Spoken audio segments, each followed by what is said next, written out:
I never believed in village ghost stories, especially the one about the abandoned train tracks at the edge of my grandmother's hometown. They said a train derailed there decades ago, and since then, it still returns every night to pick up passengers who never come back. I always laughed at it until last week. I arrived in the village to attend a small memorial for my late grandmother. After the ceremony, the neighbors begged me not to walk near the old railway line. They spoke about the hour of the train and voices calling your name. I nodded politely, but deep down I felt it was just superstition.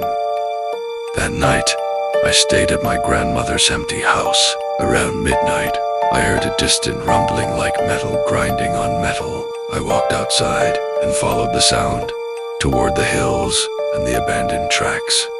When I reached the tracks, the sound grew louder. The old station bell rang, though which will be broken. Flickering lights activated along the platform as a freezing wind rushed past me. Then the train appeared emerging silently through the fog. The wheels floated above the rails, not touching them. The windows were shattered yet glowing, and every seat was filled with pale, unmoving passengers. The train stopped in front of me. A door screeched open. No conductor. No announcement. Then a whisper behind my ear. Get in. But no one was there. I boarded. The floor was icy. The passengers had rotten skin and exposed bones, staring forward. The seats were soaked in dark blood that dripped onto the floor. The train suddenly shot forward. Outside, darkness blurred at impossible speed. Invisible hands pushed me into the seat, pinning me down.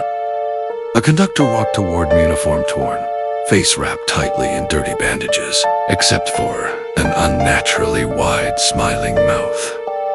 Ticador, soul, it whispered. I had no ticket. The conductor pointed to a newspaper clipping on the wall. A train crashed the year I was born. The passenger list included my parents and my name. The conductor laughed, like ripping metal, as the train filled with black, corpse-smelling water. The passengers slowly turned their heads toward me, mouths open as if drowning. I fought with everything I had. The door suddenly burst open, and I was thrown out onto the tracks. The ghost train roared away into the fog. I staggered back to the village. The neighbors said only one thing. Some passengers return, some stay forever. They warned me never to go near the tracks again. But now, every night at exactly 12:17 a.m., I hear the whistle outside my window. Louder every night, closer every night.